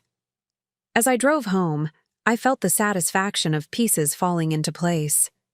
Sabrina was spending her day in surgical recovery, trusting that her plan was proceeding perfectly. Oscar was at work, believing his wife was grieving and distracted. Neither of them had any idea that their victim had just assembled a team of experts whose sole purpose was ensuring they paid for every lie they'd told and every dollar they'd stolen. While Sabrina recovered from surgery in her luxury recovery suite, paid for with my stolen money, Alvin Chen was systematically dismantling every digital trace of Oscar and Sabrina's conspiracy. His forensic accounting firm had access to tools and databases that could uncover financial patterns invisible to standard investigation methods. What you're dealing with is more sophisticated than typical marital fraud, Alvin explained as we sat in his high-tech office surrounded by multiple monitors displaying complex financial data. They've been using techniques I usually see in corporate embezzlement cases: layered transactions, shell accounts, even cryptocurrency conversions, to obscure money trails. The screens showed a web of financial connections that took my breath away. Oscar hadn't just stolen our savings. He'd been systematically moving money through a network of accounts designed to make the funds untraceable. "Look at this pattern," Alvin said, pointing to a timeline of transactions. Small amounts moved to what appears to be a business account for Carter Consulting Services, a company that doesn't actually exist. From there, the money gets transferred to an account in Sabrina's name, then moved again to accounts linked to this Alicia Rivera. The scope was staggering. He created a fake business, complete with business license, tax ID, and banking relationships. Whoever coached him on this strategy knows how to make theft look like legitimate business transactions. Alvin pulled up another screen. But here's where they made their first major mistake. They didn't account for digital forensics. The evidence was overwhelming. Every transaction left digital fingerprints, and Alvin's software could trace money through multiple account transfers, cryptocurrency exchanges, and even cash withdrawals. What Oscar and Sabrina thought was an untraceable theft was actually a perfectly documented trail of financial fraud. "There's more," Alvin continued, opening another file. "I found evidence that this isn't their first collaboration. Look at these transactions from 18 months ago. The records showed smaller amounts.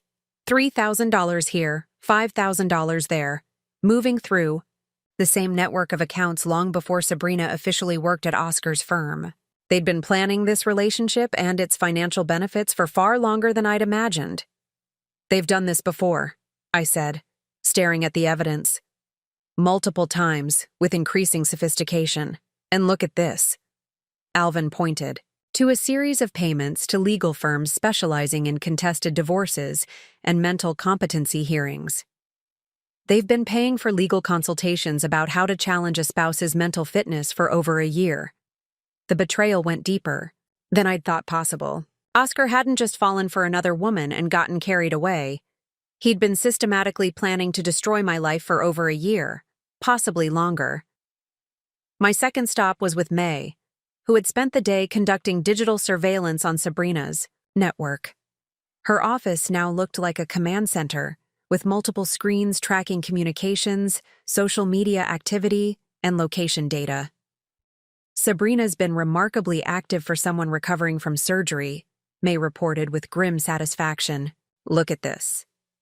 The main screen showed a real-time feed of Sabrina's social media accounts, text messages, and phone calls.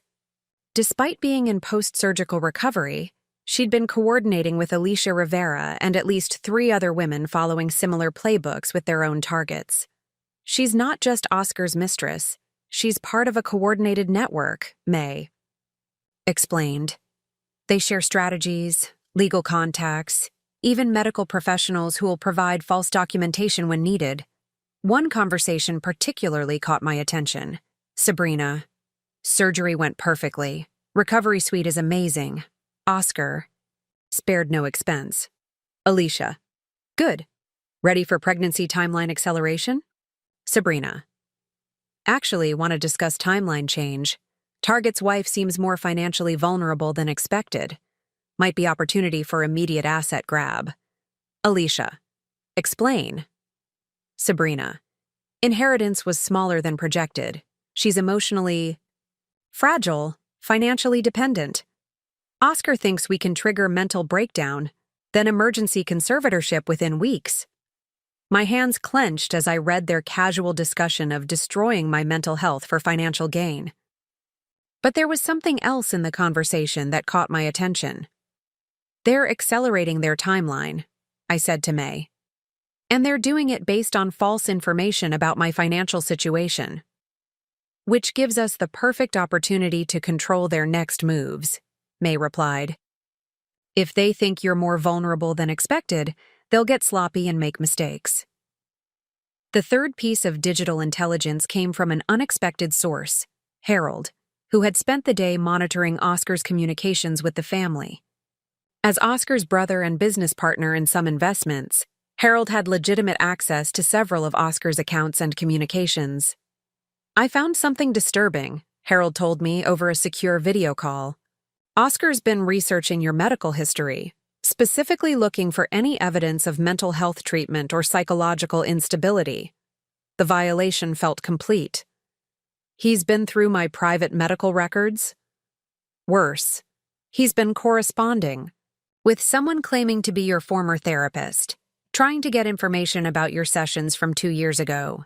Harold's anger was evident even through the video call. "The good news is that your actual therapist never responded. Patient confidentiality. But Oscar doesn't know that. He thinks he's gathering evidence of your mental instability." The picture was finally complete. Oscar and Sabrina weren't just planning to steal money. They were building a comprehensive case to have me declared mentally incompetent, gaining control of assets they thought were worth maybe $100,000, but were actually worth $10 million. "There's one more thing," Harold added. "I've been tracking the timeline of Oscar's behavior changes. The shift in his personality, his treatment of you, his financial secretiveness, it all aligns perfectly with when he started following this Alicia Rivera's playbook." The evidence was overwhelming. Digital forensics showed systematic theft, communication intercepts revealed a coordinated conspiracy, and timeline analysis proved premeditation spanning over a year. Oscar wasn't just cheating, he was following. A professional guide to destroying marriages for financial gain. But they'd made one critical error in all their planning and digital sophistication. They'd assumed their victim was exactly who she appeared to be, a trusting wife with limited resources and no knowledge of their conspiracy. Tomorrow, when Oscar came home from visiting Sabrina in her recovery suite, he was going to encounter a very different version of his wife. One who knew everything, had documented everything, and was ready to use every piece of digital evidence against them.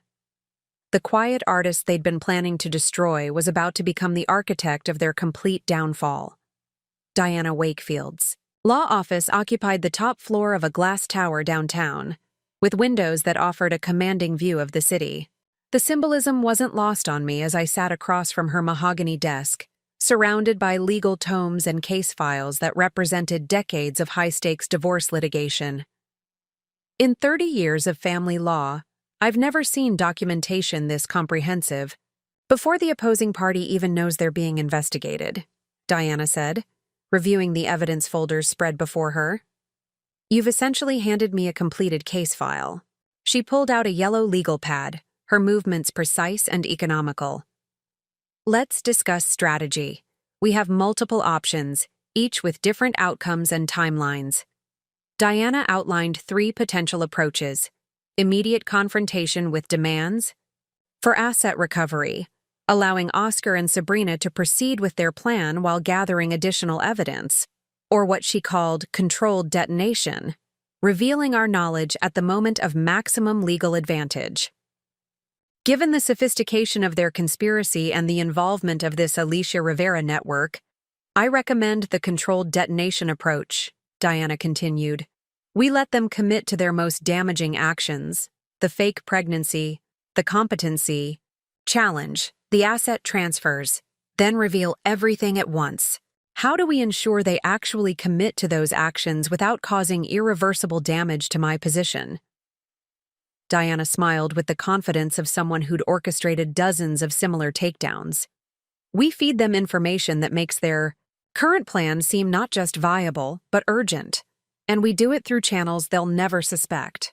My next stop was the district attorney's office, where Jenna had arranged a meeting with her supervisor, Stan Morrison, who headed the Financial Crimes Division. Stan was a man in his 50s with the methodical demeanor of someone who'd spent decades building cases against white-collar criminals. "Mrs. Carter, what you've uncovered appears to extend far beyond your individual situation," Stan said after reviewing May's intelligence on Alicia Rivera's network. "This looks like a RICO case, organized criminal activity with multiple victims, across state lines. The implications were staggering." "You mean this could become a federal investigation?"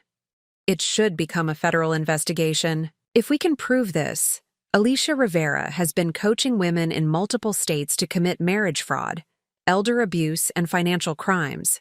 We're looking at serious federal charges." Stan leaned forward, his interest clearly engaged. "But we need more evidence of the interstate activity and the systematic nature of the conspiracy." Jenna spoke up from beside me. "What if we could provide evidence of active coaching on current cases, not just historical victims, but crimes in progress?" "That would be ideal. Wire intercepts, recorded conversations, documented coaching sessions, anything that shows the criminal conspiracy in action." I pulled out my phone, showing Stan the real-time communications May had been monitoring. "We have ongoing intercepts of conversations between my husband's mistress and this Alicia Rivera. They're planning to accelerate their timeline against me, and they're coordinating with other women running similar operations." Stan's eyes lit up as he scrolled through the messages. "This is exactly what we need. With your permission, I'd like to coordinate with federal authorities to set up a broader investigation. Your case could be the key to taking down an entire network." The thought was both thrilling and terrifying. "What does that mean for my personal situation?" "It means you'll have the full resources of federal law enforcement helping to ensure Oscar and Sabrina face appropriate consequences. It also means their crimes against you become part of a much larger case that could prevent other women from being victimized." My final meeting of the day was with Dr. Patricia Williams, a forensic psychiatrist who specialized in competency evaluations. Diana had insisted we get ahead of any mental health challenges Oscar might raise. "Mrs. Carter, I understand you're concerned about potential competency challenges in divorce proceedings," Dr. Williams said in her calm, professional manner. "Given what you've described about your husband's planning, I think a preemptive evaluation would be wise." The irony was perfect. While Oscar was gathering what he thought was evidence of my mental instability, I was getting professional documentation of my complete mental competence. "The evaluation process is comprehensive," Dr. Williams explained.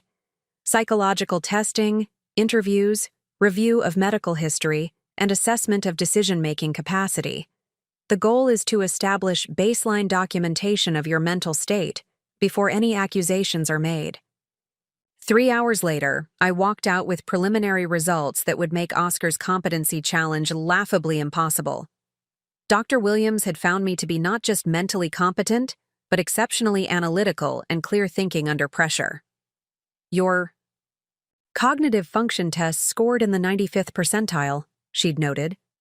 "Your emotional regulation and decision-making abilities are well above normal ranges. Any competency challenge would be immediately dismissed with this documentation." As I drove home that evening, I felt the satisfaction of pieces falling perfectly into place. Diana had the legal strategy mapped out, Stan Morrison was coordinating federal investigation resources, and Dr. Williams had provided unshakable documentation of my mental competence. But the most satisfying element was the trap we'd set in motion. Tomorrow, Oscar would receive carefully crafted information designed to make Sabrina and Alicia accelerate their timeline. They would think they were moving in for the kill against a vulnerable, mentally unstable target. Instead, they would be walking directly into a federal investigation that would expose their entire criminal network. My phone buzzed with a text from Oscar. "Sabrina's recovery is going well. We'll be home late tomorrow, need to help her with post-surgery care. I smiled as I typed my response. Of course, darling. Take all the time you need. I'll be here when you're ready to talk. By the time that conversation happened, Oscar would discover that his trusting, naive wife had become something else entirely, the architect of his destruction. The moment I'd been orchestrating for days finally arrived on a rainy Thursday evening. Oscar walked through our front door at 7:30 p.m., believing he was coming home to a grieving, distracted wife who had no idea her world was about to crumble. Instead, he was walking into the most carefully timed trap I'd ever constructed. I was sitting in our living room with a cup of tea and what appeared to be estate paperwork spread across the coffee table. The picture of a widow, still processing her grandmother's death, exactly as Oscar expected to see me. "How's Sabrina feeling?" I asked without looking up from the documents, my voice carrying just the right note of distracted concern. "Better each day. The recovery is harder than expected, but she's a fighter." Oscar settled into his favorite chair, and I could see him studying my posture, my expression, looking for signs of the emotional breakdown he and Sabrina were counting on. "I'm glad she has you to help her through it," I said, finally looking up with what I hoped appeared to be tired gratitude. It must be difficult being responsible for an employee's well-being like that. The slight pause in Oscar's response told me everything I needed to know. He was calculating how much concern was appropriate, how to appear caring without revealing the true nature of his relationship with Sabrina. "She doesn't have much family support," he said carefully. "It's the least I can do." Perfect. He was maintaining the fiction while positioning himself as the noble employer caring for a vulnerable employee. I made a note to myself to ensure Sabrina's extensive family network, which May had documented thoroughly, became part of the evidence file. I sighed heavily and pushed the papers aside. "Oscar, I need to talk to you about something. About us." I saw him tense almost imperceptibly. This was the moment he'd been simultaneously dreading and anticipating, the conversation where his emotionally fragile wife would reveal her complete dependence on him. "What's wrong, sweetheart?" he asked, leaning forward with practiced concern. "I've been thinking about Grandma May's death, about how fragile life is, and I realize I've been taking you for granted." I let my voice crack slightly. "I've been so focused on my art, on my own interests, that I haven't been the wife you deserve." Oscar's eyes lit up with something that might have been relief or satisfaction. This was exactly the conversation Alicia Rivera's playbook had predicted. The emotionally vulnerable wife recognizing her failures and desperately trying to reconnect. "Esther, you don't need to—" "No, I do."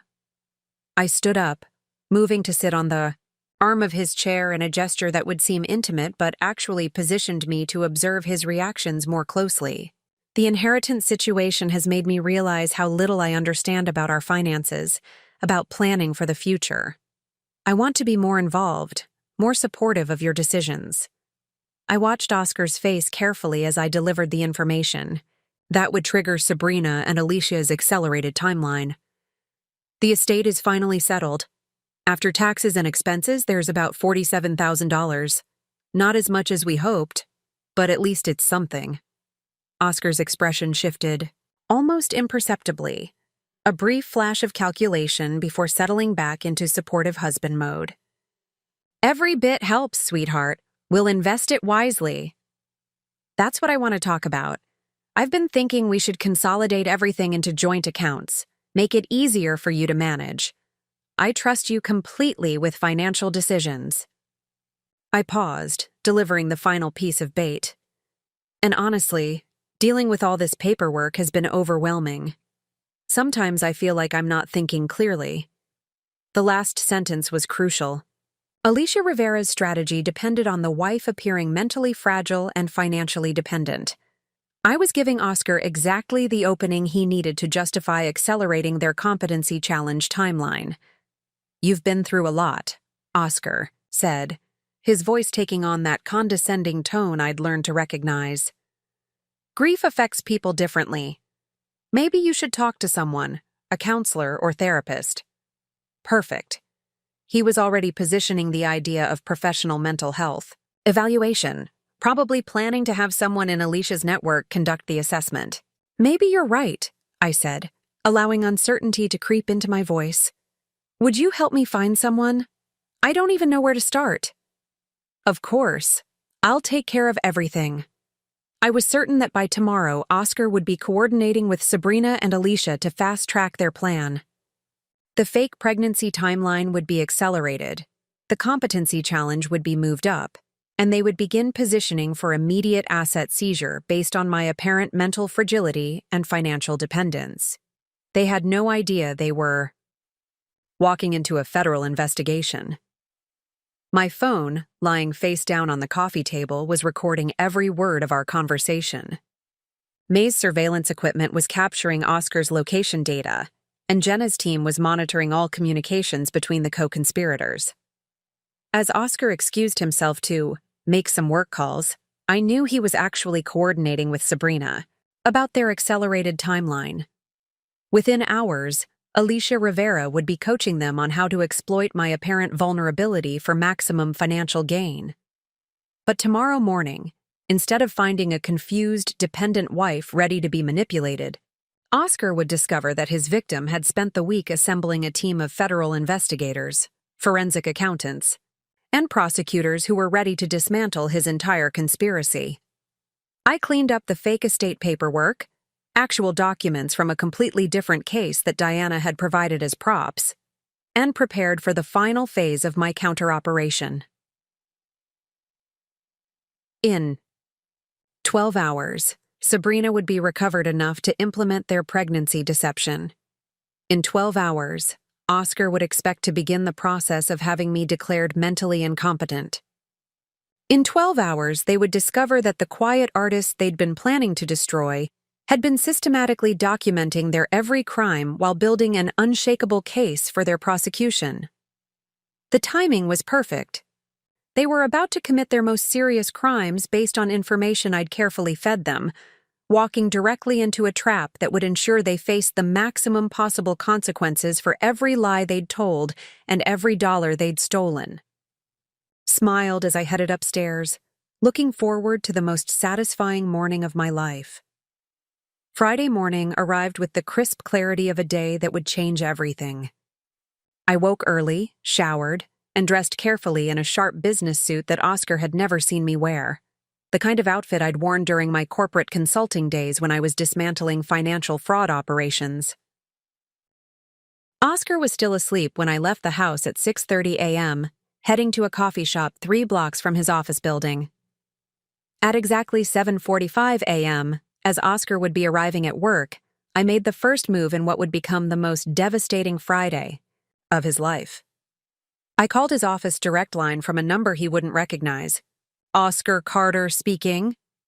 Mr. Carter, this is Agent Sarah Kellerman with the Federal Bureau of Investigation Financial Crimes Division. I need to speak with you immediately regarding ongoing criminal activity involving your accounts and identity. The silence on the other end was deafening. I could practically hear Oscar's mind racing, trying to calculate whether this was real or some kind of mistake. I don't understand. What kind of criminal activity? Sir, we have evidence of systematic financial fraud, identity theft, and conspiracy charges related to accounts in your name. I need you to come to our field office immediately, or we'll have to send agents to your workplace. The beauty of the approach was its complete legitimacy. Agent Kellerman was real. Stan Morrison had coordinated with federal authorities to have her make this exact call based on the evidence we'd compiled. Oscar was about to learn that his criminal conspiracy had attracted federal attention. Wait until this afternoon? I have important meetings. Mr. Carter, you're currently under investigation for federal crimes. This cannot wait. We're located at 450 Golden Gate Avenue, Suite 1300. How quickly can you be here? I ended the call and immediately dialed Sabrina's number from another phone. She answered groggily, clearly still recovering from surgery. Sabrina Torres? This is Detective Lisa Chen with the District Attorney's Financial Crimes Unit. We need to speak with you regarding your involvement in systematic marriage fraud and financial conspiracy. What? I don't know what you're talking about. Miss Torres, we have documented evidence of your coordination with Alicia Rivera in targeting married men for financial exploitation. You need to come in for questioning immediately, or we'll be forced to arrest you at your residence. The panic in Sabrina's voice was immediate and complete. I'm recovering from surgery. I can't. Ma'am, recovery from cosmetic procedures funded through theft doesn't exempt you from criminal charges. We'll be at your apartment in 30 minutes. By 8:30 a.m., both Oscar and Sabrina were sitting in separate federal buildings being questioned about crimes they thought were perfectly hidden. Neither knew the other was also being interrogated, and neither had any idea how much evidence had been compiled against them. But the real trap was just beginning. At 9:15 a.m., while Oscar was trying to explain to federal agents why he'd created shell companies and moved money through cryptocurrency accounts, I was sitting in Diana Wakefield's office executing the next phase of our plan. The emergency asset freeze has been approved, Diana informed me, hanging up from a call with a federal judge. All accounts connected to Oscar's name are now frozen pending investigation of criminal activity. This included the joint accounts. Oscar had already emptied the secret accounts he'd created. And most importantly, the accounts where he'd hidden the money he'd stolen from me. Every dollar he thought he'd successfully transferred was now locked under federal authority. At 9:30 a.m., Alicia Rivera received a call that would destroy her entire operation. Ms. Rivera, this is U.S. Attorney Michael Torres. Your coaching service for marriage fraud has been under federal investigation for 6 months.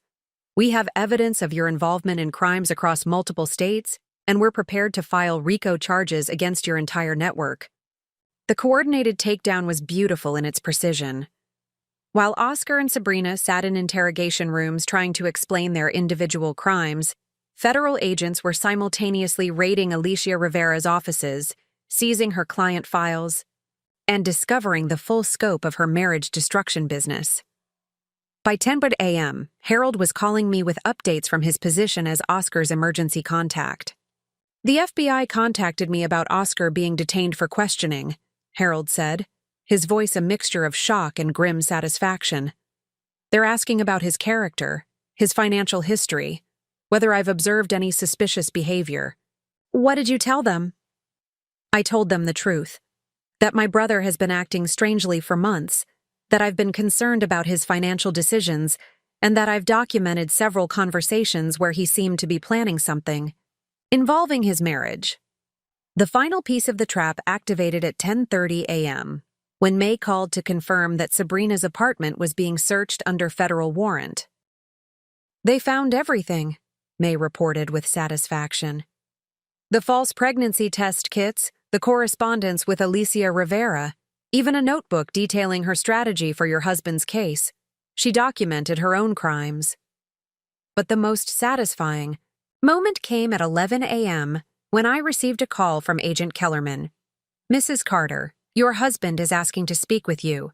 He claims this is all a misunderstanding and that you can verify his innocence. I smiled, looking out the window of Diana's office at the city below. Tell him I'll be happy to speak with him. But first, I think he should know that his wife isn't who he thought she was. What do you mean? Agent Kellerman, I'm the one who provided all the evidence for this investigation. Every document, every recording, every piece of financial data you're using to question him, I compiled it while he thought I was grieving and distracted. The pause on the other end was telling. You've been investigating your own husband? I've been investigating a criminal conspiracy that happened to involve my husband. There's a difference. By noon, the trap was completely sprung. Oscar and Sabrina were in federal custody, Alicia Rivera's offices were being raided, and frozen asset recovery was already beginning. The network that had destroyed dozens of marriages was being systematically dismantled, and I was sitting in a lawyer's office, finally ready to confront the man who'd planned to steal my life while I planned to reclaim it. The federal courthouse felt like a cathedral of justice as I walked through its marble corridors 6 months later, flanked by Diana Wakefield and U.S. Attorney Michael Torres. Today was the day Oscar, Sabrina, and Alicia Rivera would learn the consequences of their conspiracy to destroy my life. The courtroom was packed with an unusual mix of spectators, other victims of Alicia Rivera's network, federal agents who'd worked the case, and members of both my family and Oscar's, who'd come to witness the conclusion of what had become one of the largest marriage fraud prosecutions in federal history. Harold sat in the front row behind me, his presence a reminder that not everyone in Oscar's family had abandoned their moral compass. He'd become my strongest ally among the Carters, testifying extensively about his brother's character transformation and suspicious financial behavior. Judge Rebecca Martinez called the court to order, her stern expression making it clear that she'd reviewed every detail of the case files. The evidence had grown far beyond my individual situation. Federal investigators had uncovered 37 victims across 12 states, with total financial losses exceeding $4 million. The defendants stand accused of operating a criminal enterprise designed to systematically destroy marriages for financial gain. Judge Martinez began. The scope and sophistication of this conspiracy represents one of the most calculated schemes of marital fraud this court has encountered. Alicia Rivera was called first. The woman who'd built an empire teaching others to destroy marriages sat at the defendant's table looking nothing like the confident manipulator I'd imagined. Federal prosecution had a way of stripping away the veneer of sophistication from criminals. Rivera, you stand convicted of racketeering, conspiracy to commit fraud, money laundering, and operating a criminal enterprise. The court has reviewed victim impact statements from 37 women whose lives you helped destroy for profit. Judge Martinez's voice carried the weight of absolute authority. Your operation generated over $2 million in revenue by teaching women to prey on married men and devastate their families. The sentences for your crimes will reflect the systematic nature of your actions. Alicia Rivera received 25 years in federal prison, followed by 10 years of supervised release. Her assets, including the luxury home and expensive cars, funded by her marriage destruction business, were seized for victim restitution. Sabrina was next. Watching her stand before the judge, I felt a complex mixture of satisfaction and pity. She was 24 years old, and she'd thrown away her entire future for cosmetic surgery funded by stolen money. Miss Torres, your role in this conspiracy involved targeting and manipulating multiple married men, resulting in financial losses exceeding $400,000. Your documented communications show a calculated approach to emotional manipulation and financial exploitation. The core evidence against Sabrina was overwhelming. Her own notebooks, seized during the federal raid, contained detailed strategies for manipulating emotions, faking pregnancies, and positioning herself as a victim while destroying marriages. She documented her own crimes with the thoroughness of someone who never imagined being caught. Your sentence of 15 years in federal prison reflects both your active participation in this conspiracy and your role in causing severe emotional trauma to multiple victims and their families. But it was Oscar's sentencing that I'd been waiting for. My husband of 8 years stood before the judge wearing an orange jumpsuit, his hands shackled, looking nothing like the charming architect who'd convinced me to trust him with our future. Mr. Carter, your case represents perhaps the most personally devastating aspect of this conspiracy.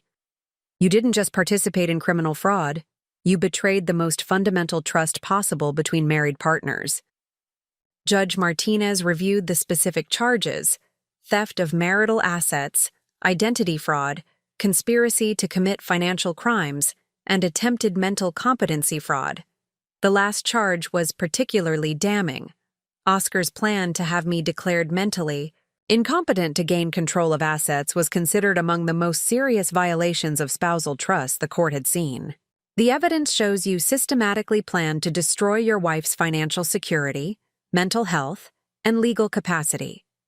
You researched her medical history, gathered false evidence of instability, and coordinated with criminals to steal assets you believed were worth hundreds of thousands of dollars.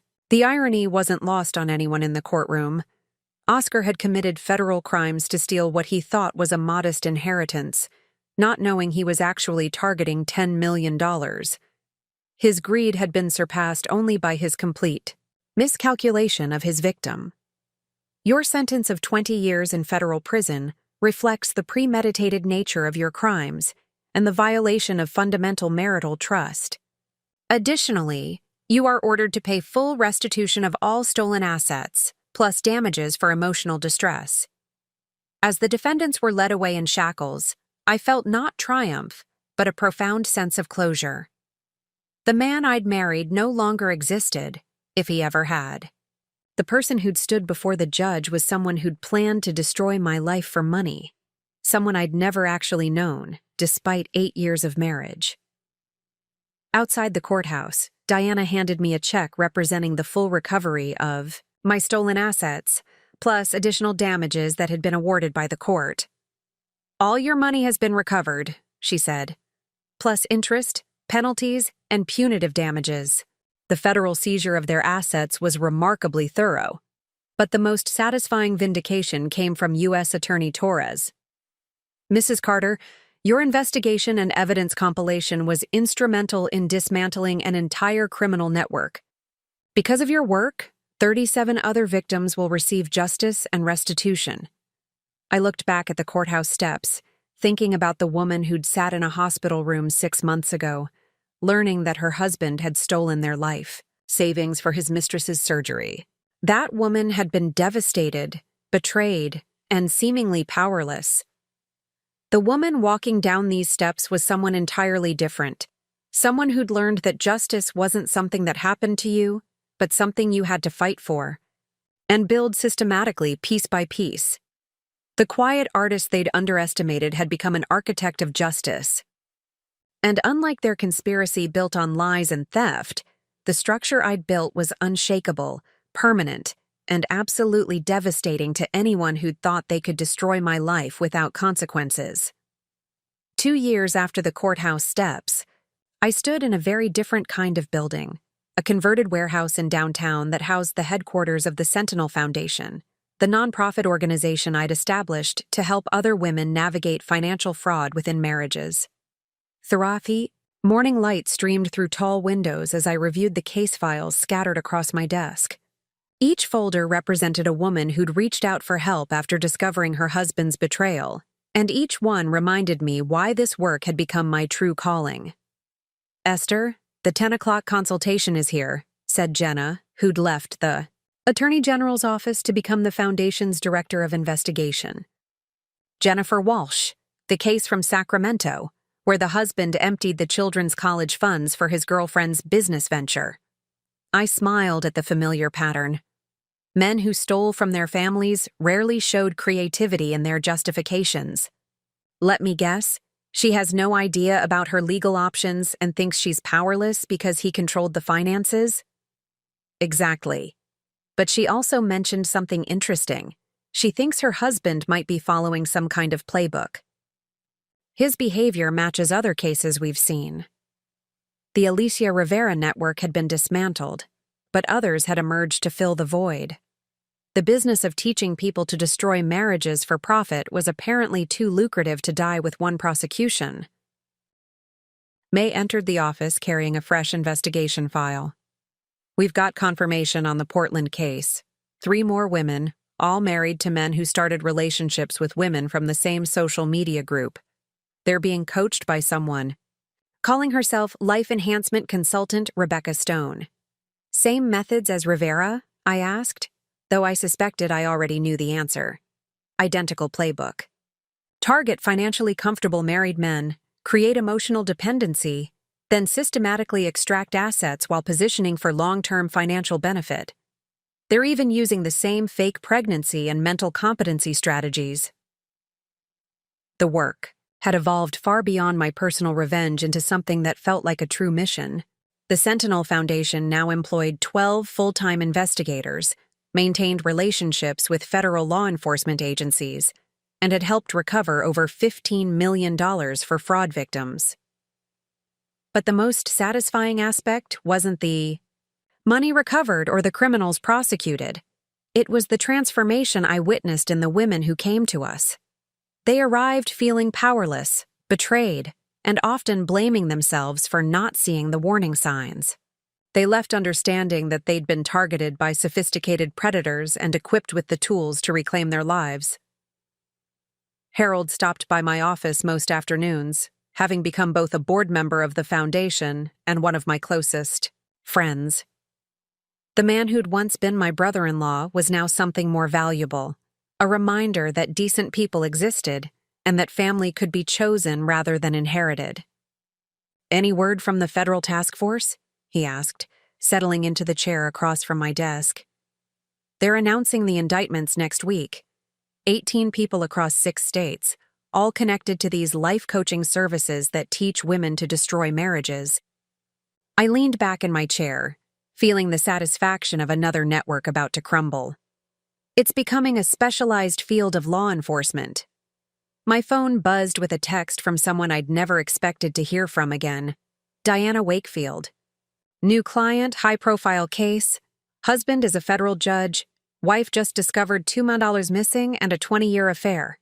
She specifically asked for the woman who took down the Rivera network. Interested?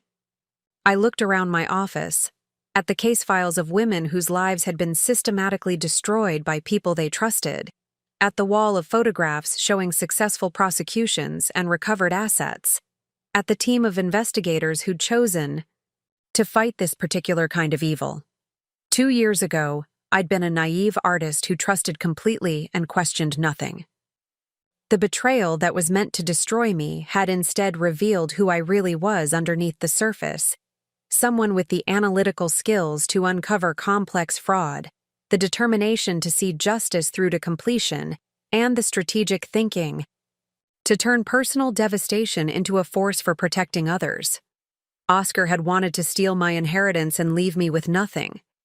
Instead, his betrayal had given me something far more valuable than money, a purpose that used every skill I possessed and a mission that grew stronger with each woman we helped reclaim her life. I picked up my phone and texted Diana back. "Send me everything you have. We'll take the case." The quiet artist was gone forever. In her place was someone who'd learned that the most devastating revenge wasn't personal. It was systematic, permanent, and designed to prevent anyone else from suffering the same betrayal. Justice, I'd discovered, was the best kind of art, and I'd become very good at creating it. Up next, you've got 2 more standout stories right on your screen. If this one hit the mark, you won't want to pass these up. Just click and check them out. And don't forget to subscribe and turn on the notification bell so you don't miss any upload from us.